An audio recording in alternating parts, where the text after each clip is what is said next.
Hoy, en mis top 5, siguiendo con nuestra visita a la exposición Chez Matisse de la Caixa Forum de Madrid, en este video analizaremos las obras de otros artistas que participaron de esa muestra.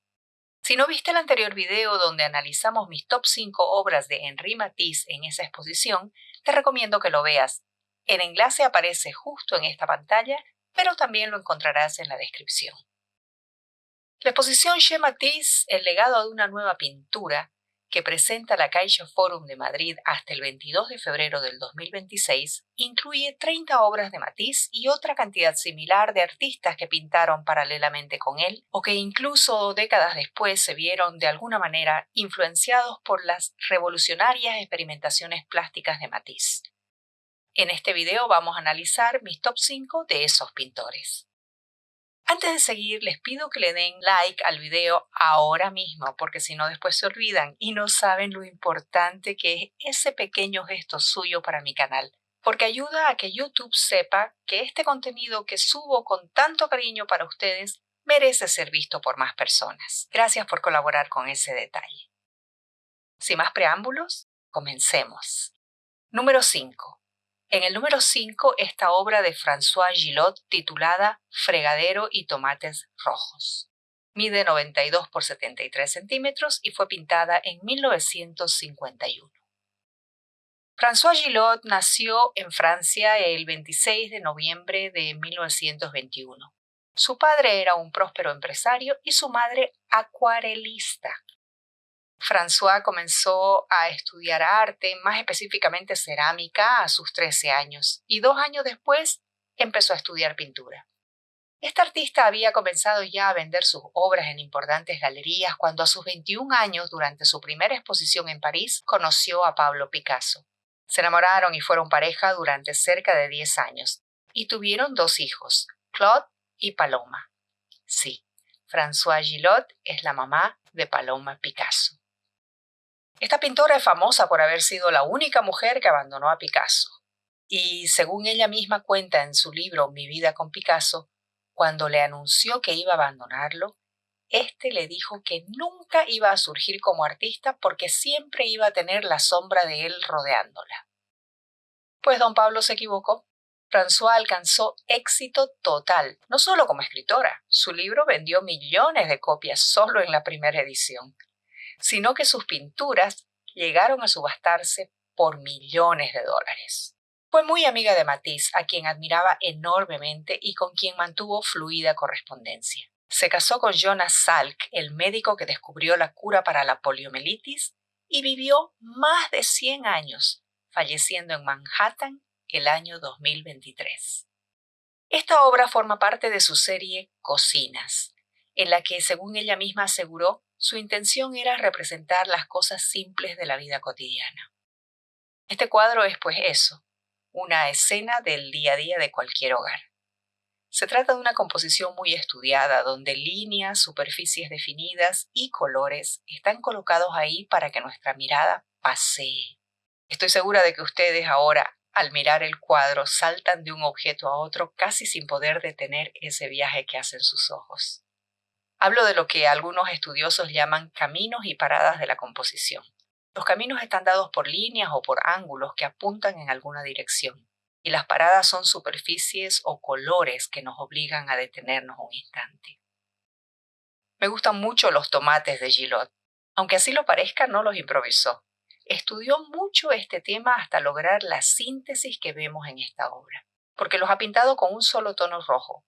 Y dada la fuerza y el peso visual de estos tomates rojos, utilizó el complementario, el verde, en detalles de la botella y en esa divertida alcachofa que apunta hacia arriba y se une con la placa del fregadero haciendo contrapeso para equilibrar la composición.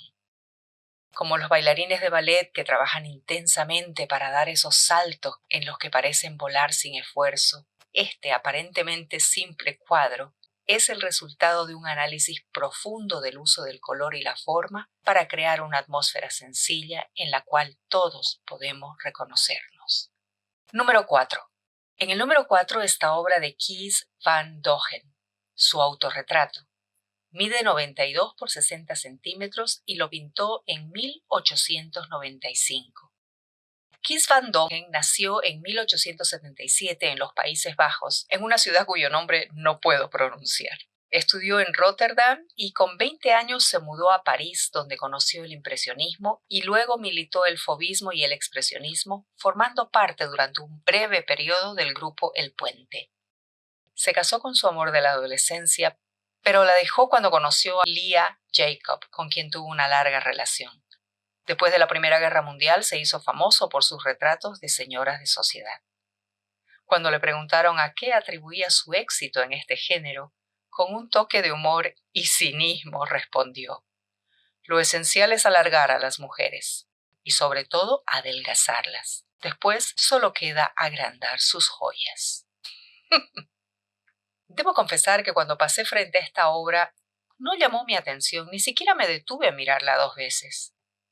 Fue recién cuando la vi de lejos que me sentí brutalmente atraída por esa misteriosa figura en la sombra que parecía mirarme fijamente, a pesar de no poder verle los ojos. Fue entonces cuando regresé para mirarla con más atención. Autorretrato leí y sonreí con complicidad. Me imagino a Van Dongen parado frente al atril y a lo diagonal de él un espejo de cuerpo entero. A espaldas del pintor la ventana, por donde entra la luz, tal vez de mediodía. A través de la ventana se ven los edificios del barrio. Pero cuando el pintor mira el espejo, su figura los cubre como un espectro. Y como un espectro se pinta, con esa pose desafiante y campechana. Solo una leve aureola más notoria en los brazos rodea la figura. Este cuadro es como un negativo fotográfico en el que el primer plano aparece oscuro y el fondo iluminado. Es una pintura intencionalmente plana. El único detalle que denota algo de profundidad es la luz sobre el alféizar de la ventana. Y se ve que al principio estaba más iluminado, pero el pintor decidió cubrir parte de esa luz con esta pincelada posterior. ¿La ven? Es una obra en la que podemos percibir un Kees van Dongen adolescente, desafiante, que se mira a sí mismo, posiblemente cuestionando su presente e imaginando su futuro. Número 3. En el número 3 esta preciosa vista de Collioure, pintada por André Derain en aquel mítico verano de 1905. Mide 59 centímetros y medio por 73 y es un óleo sobre lienzo. André Derain nació en Château, cerca de París, el 10 de junio de 1880. A sus 18 años ingresó en la Academia Carrière, donde conoció a Matisse, 10 años mayor que él, con quien forjaría una profunda amistad.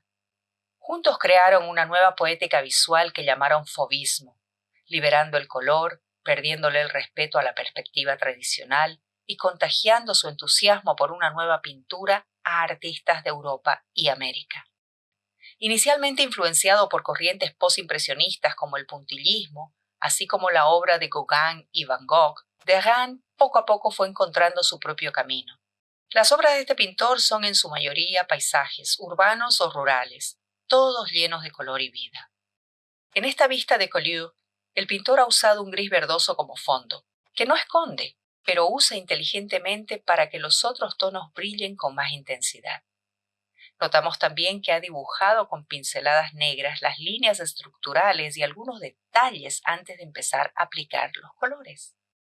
La composición diagonal brinda movimiento a la obra y la fila de mástiles que reposan sobre la arena brinda ritmo e incluso cierta musicalidad.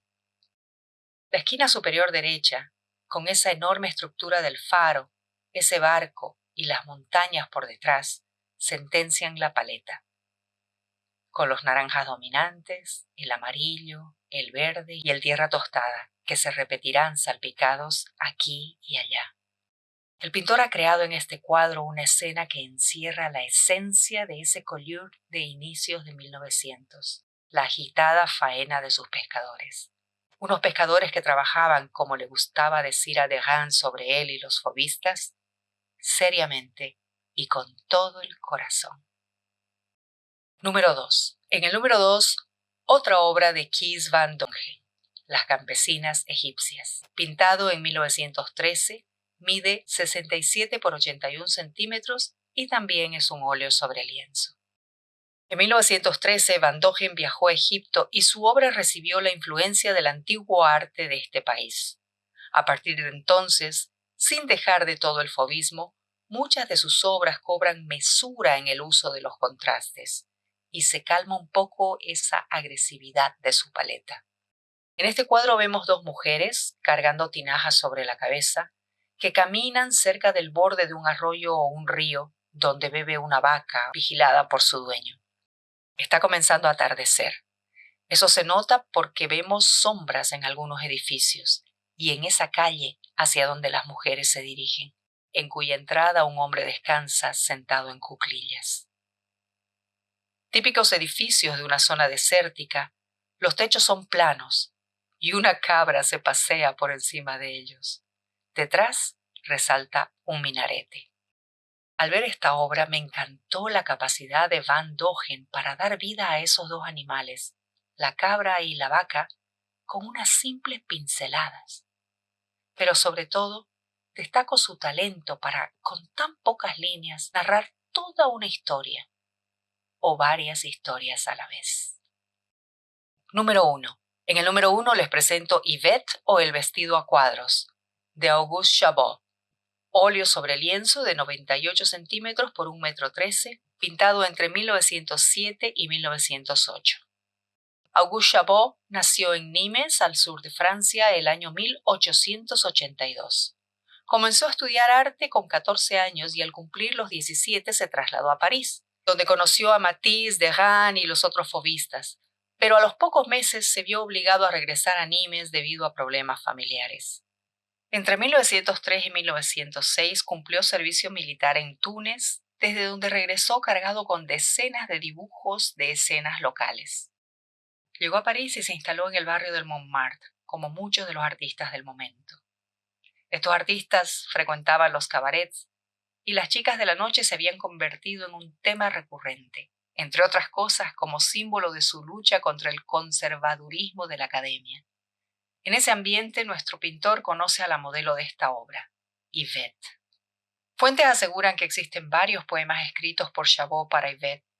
Yo no he podido encontrar ninguno, pero no creo que sea necesario.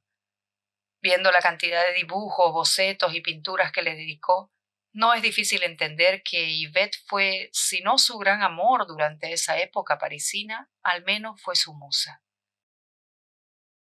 Lo primero que llama nuestra atención en este cuadro son los ojos. Esos ojos que parecen ocultos detrás de un antifaz. Pero no es un antifaz, es un maquillaje. El maquillaje exagerado de las meretrices de esa época. Y son también sus ojeras, que debían ser muy marcadas, porque Yvette, lo sabemos por los escritos del mismo Chabot, tenía tuberculosis. La lánguida y pálida figura de Yvette lleva puesto un vestido a cuadros, entre comillas. Y digo entre comillas porque mirando con atención vemos que se trata más bien de un traje de tela cancán, transparente. Eso se puede verificar además a través de estas otras imágenes. El artista no escapa del uso de sombras en determinados lugares, como la planta del fondo, las cuentas del collar, y no ahorra detalles como la curva de los senos, el ombligo e incluso los vellos de las axilas. La ordenada geometría del vestido rompe con la libertad de pinceladas en el fondo. Este es un cuadro que busca impactar, no gustar. Chabot lo ha pintado con violencia y aparentemente también con premura. Y creo que lejos de caricaturizar a la retratada, frente a la fatídica vida que ésta llevó y el dramático final que le esperaba, la intención del pintor era dejar testimonio de la existencia de Yvette, de su paso por este mundo. Chabot ocultó todos los bocetos y cuadros de esta época en un sitio secreto de su taller. En un inicio los ocultó de sus padres y posteriormente de su esposa e hijos. Recién salieron a la luz en 1950 para una de sus últimas exposiciones, 5 años antes de fallecer. Espero Espero que hayan disfrutado de esta segunda visita a la exposición Chez Matisse de CaixaForum Madrid. Nuevamente les recuerdo, denle like al video, no se olviden de suscribirse y hagan clic en la campanita para recibir notificaciones cada vez que suba un nuevo video. Gracias por acompañarme y nos vemos en mi próximo Mis Top 5.